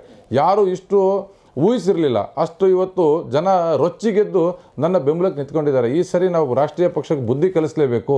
ನಮ್ಮ ಬಾಳನ ಜೊತೆಗೆ ಆಟ ಆಡೋರಿಗೆ ನಾವು ಬುದ್ಧಿ ಕಲಿಸಬೇಕು. ಬರೀ ಗಿಫ್ಟ್ ಕೊಟ್ಟು, ದುಡ್ಡು ಕೊಟ್ಟು, ಓಟ್ ತೊಗೊಂಡೋಗಿ ನಮ್ಮ ಒಂದು ಘನತೆಗೆ ಕಳಂಕ ತರೋ ಕೆಲಸ ಏನು ಈ ಪದವೀಧರು ಮಾಡ್ತಾ ಇದ್ದಾರೆ, ಈ ನಮ್ಮ ಅಭ್ಯರ್ಥಿಗಳೇನು ಮಾಡ್ತಾ ಇದ್ದಾರೆ, ಇವ್ರಿಗೆ ಬುದ್ಧಿ ಕಲಿಸಬೇಕು. ಮೊನ್ನೆ ನೋಡಿ ತಟ್ಟೆ ಕೊಟ್ಟು, ಪಿಂಗಾಣಿ ಬಟ್ಲ ಕೊಟ್ಟು ನಾನು ಓಟ್ ಖರೀದಿ ಮಾಡ್ತೀನಿ ಅಂತ ಇಡೀ ನಮ್ಮ ಪದವೀಧರ ಕ್ಷೇತ್ರಕ್ಕೆ ಇತಿಹಾಸದಲ್ಲಿ ಯಾವತ್ತೂ ಈ ಥರ ಆಗಿರಲಿಲ್ಲ. ಕಳಂಕವನ್ನು ತರೋ ಕೆಲಸನ ಕಾಂಗ್ರೆಸ್ ಇದು ರಾಮೋಜಿ ಗೌಡ ಮಾಡ್ತಾರೆ. ಇವತ್ತು ಪದವೀಧರು ಎಲ್ಲಾದರೂ ಹೊರಗಡೆ ಹೋದರೆ, ನಿಮಗೆ ಗಿಫ್ಟ್ ಬಂತಾ, ನಿಮಗೆ ತಟ್ಟೆ ಬಂತಾ, ನಿಮಗೆ ಲೋಟ ಬಂತಾ ಅಂತ ಕೇಳ್ತಾರೆ. ಪದವೀಧರು ತಲೆ ತಗ್ಸೋಂಥ ಕೆಲಸವನ್ನು ಈ ರಾಮೋಜಿ ಮಾಡ್ತಾರೆ. ಸೊ ಈ ಥರ ಇದನ್ನೆಲ್ಲ ವಿರುದ್ಧ ಇವತ್ತು ಜನ ಅದನ್ನೆಲ್ಲ ಸೂಕ್ಷ್ಮವಾಗಿ ನೋಡ್ತಾ ಇದ್ದಾರೆ. ನಮ್ಮ ಜೀವನ ಜೊತೆಗೆ ಚೆಲ್ಲಾಟ ಆಡ್ತಿರೋ ಈ 2 ರಾಷ್ಟ್ರೀಯ ಪಕ್ಷದ ಅಭ್ಯರ್ಥಿಗಳಿಗೆ ತಕ್ಕ ಪಾಠ ಕಲಿಸ್ಬೇಕಂತ ಇವತ್ತು ನಿರ್ಧರಿಸಿ ಎಲ್ಲ ಕ್ಷೇತ್ರಾದ್ಯಂತ ನನಗೆ ಇವತ್ತು ಬೆಂಬಲವಾಗಿ ನಿಂತು ಆಶೀರ್ವಾದ ಮಾಡಿ 6ನೇ ತಾರೀಕಿನ ಒಬ್ಬ ಪಕ್ಷೇತರ ಅಭ್ಯರ್ಥಿಯನ್ನು ಗೆಲ್ಲಿಸೋದ್ರ ಮುಖಾಂತರ ಒಂದು ಹೊಸ ಇತಿಹಾಸವನ್ನು ರಾಜಧಾನಿಯಲ್ಲಿ ಬರಲಿಕ್ಕೆ ನಮ್ಮ ಪದವೀಧರರು ಸಿದ್ಧರಾಗಿ ನಿಂತ್ಕೊಂಡಿದ್ದಾರೆ. ಸೊ ಉದಯ್ ಸಿಂಗ್ ಅವರು ಸಾಕಷ್ಟು ವಿಚಾರಗಳನ್ನ ಶೇರ್ ಮಾಡಿಕೊಂಡ್ರು ನಮ್ಮ ಜೊತೆಗೆ. ಪದವೀಧರ ಮತಕ್ಷೇತ್ರದ ಕಣಕ್ಕೆ ಇಂಡಿಪೆಂಡೆಂಟಾಗಿ ಇಳಿದಿದ್ದಾರೆ. ಆದರೆ ಸುಮ್ಮನೆ ಇಳಿದಿಲ್ಲ, ಸಾಕಷ್ಟು ತಯಾರಿ ಮಾಡ್ಕೊಂಡು ಇಳಿದಿದ್ದಾರೆ. ಪೂರ್ವ ತಯಾರಿಯೊಂದಿಗೆ ಇಳಿದಿದ್ದಾರೆ, ಒಂದು ಹಿನ್ನೆಲೆ ಒಂದಿಗೆ ಇಳಿದಿದ್ದಾರೆ, ಮತ್ತು ಒಂದಷ್ಟು ಯೋಜನೆಗಳೊಂದಿಗೆ ಇಳಿದಿದ್ದಾರೆ, ಮತ್ತು ಒಂದಷ್ಟು ಕನಸುಗಳೊಂದಿಗೆ ಇಳಿದಿದ್ದಾರೆ. ಆದರೆ ಪದವೀಧರ ಮತಕ್ಷೇತ್ರದ ಪದವೀಧರ ಬಂಧುಗಳೇನಿದ್ದಾರೆ ಅವರು ಯಾವಾಗಲೂ ನೀವು ನಿರಾಸೆ ಅನುಭವಿಸಿದ್ದಾರೆ. ನೀವೇ ಹೇಳಿರೋ ಹಾಗೆ, ನೀವು ಗೆದ್ದು ಬಂದರೆ ಅವ್ರಿಗೆ ನಿರಾಸೆ ಮಾಡಬೇಡಿ, ಮತ್ತು ಏನು ನೀವು ಅಂದ್ಕೊಂಡಿದ್ರೆ ಅದನ್ನು ದಯವಿಟ್ಟು ಮಾಡಿ ಅಂತ ನಾನು ಗೌರಿಶಕ್ಕಿ ಸ್ಟುಡಿಯೋದ ಎಲ್ಲ ಸ್ನೇಹಿತರ ಪರವಾಗಿ ಕೇಳ್ಕೊಳ್ತೀನಿ. ಸೊ ನೀವು ಗೆದ್ದ ಮೇಲೆ ಕೂಡ ನಾವು ಸಂದರ್ಶನ ಮಾಡೋಣ, ನಿಮ್ಮ ಯೋಜನೆಗಳನ್ನ ಕೂಡ ನಾವು ಬಿಂಬಿಸೋಣ, ಮತ್ತು ಜಾಗೃತಿ ಉಂಟು ಮಾಡುವಂಥ, ಮತದಾನ ಮಾಡುವ ನಿಟ್ಟಿನಲ್ಲಿ ಜಾಗೃತಿ ಉಂಟು ಮಾಡುವಂಥದ್ದು ಪ್ರೊಸೆಸ್ ಕೂಡ ನಿರಂತರವಾಗಿ ಸಾಗಲಿ. ನಿಮ್ಮ ಟರ್ಮಲ್ಲಿ ಅದು ಕೂಡ ಆಗಲಿ. ಮತ್ತು ವಿಶೇಷವಾಗಿ ನಿರುದ್ಯೋಗ ಸಮಸ್ಯೆ, KPSC ಸಮಸ್ಯೆಗಳು ಮತ್ತು ಗೆಸ್ಟ್ ಲೆಕ್ಚರ್ಗಳ ಸಮಸ್ಯೆಗಳು, ಹೀಗೆ 100 ಸಮಸ್ಯೆಗಳೇನು 10 ಸಮಸ್ಯೆಗಳೇನಿದೆ ಅದಕ್ಕೆ ಸ್ಪಂದಿಸುವಂಥ ಕೆಲಸ ನಿಮ್ಮ ಟರ್ಮಲ್ಲಿ ಆಗಲಿ. ಒಳ್ಳೆಯದಾಗಲಿ ಸಿಂಗ್ ಸರ್. ನಮಸ್ಕಾರ. Thank you. ಸೊ ಸ್ನೇಹಿತರೆ, ಇದು ಜನನಾಯಕ ಕಾರ್ಯಕ್ರಮದಲ್ಲಿ ಒಂದು ಸಂದರ್ಶನ. ಯೂಶ್ವಲಿ ಪದವೀಧರ ಮತಕ್ಷೇತ್ರ ಅಥವಾ MLC ಚುನಾವಣೆ ಬಗ್ಗೆ ನಾವು ಕಾರ್ಯಕ್ರಮಗಳು ನಾವೇ ಮಾಡಿದ್ದು ಕಡಿಮೆ. ಯಾಕೆಂದರೆ ಅವೇರ್ನೆಸ್ ಸಾರ್ವತ್ರಿಕವಾಗಿ ಕಡಿಮೆ ಇದೆ ಈ ಚುನಾವಣೆ ಕುರಿತಾಗಿ. ಆದರೆ ಇವತ್ತು ಮೊದಲನೇ ಬಾರಿಗೆ ಒಬ್ಬ ಅಭ್ಯರ್ಥಿ ಜೊತೆಗೆ ಮಾತಾಡಿದ್ವಿ. ಅದು ಇಂಡಿಪೆಂಡೆಂಟಾಗಿ ಕಣಕ್ಕಿಳಿದಿರುವಂಥ ಅಭ್ಯರ್ಥಿ. ಬಟ್ ಸಾಕಷ್ಟು ಕನಸುಗಳನ್ನ ಹೊತ್ಕೊಂಡು ಇಳಿದಿದ್ದಾರೆ ಮತ್ತು ನಿರ್ದಿಷ್ಟ ಯೋಜನೆಗಳಿವೆ. ಆ ಎಲ್ಲ ಯೋಜನೆಗಳಿಗೆ ಪದವೀಧರ ಮತ ಬಾಂಧವರು ಶಕ್ತಿ ತುಂಬುವಂಥ ಕೆಲಸ ಮಾಡಲಿ ಅಂತ ಹೇಳ್ತಾ ಇವತ್ತಿನ ಎಪಿಸೋಡ್ ಮುಗಿಸ್ತಾ ಇದ್ದೀನಿ. ನೋಡ್ತಾರೆ ಗೌರಿ ಶೆಟ್ಟಿ ಸ್ಟುಡಿಯೋ ಮತ್ತು ತಪ್ಪದೇ ಮತದಾನ ಮಾಡಿ. ನಮಸ್ಕಾರ.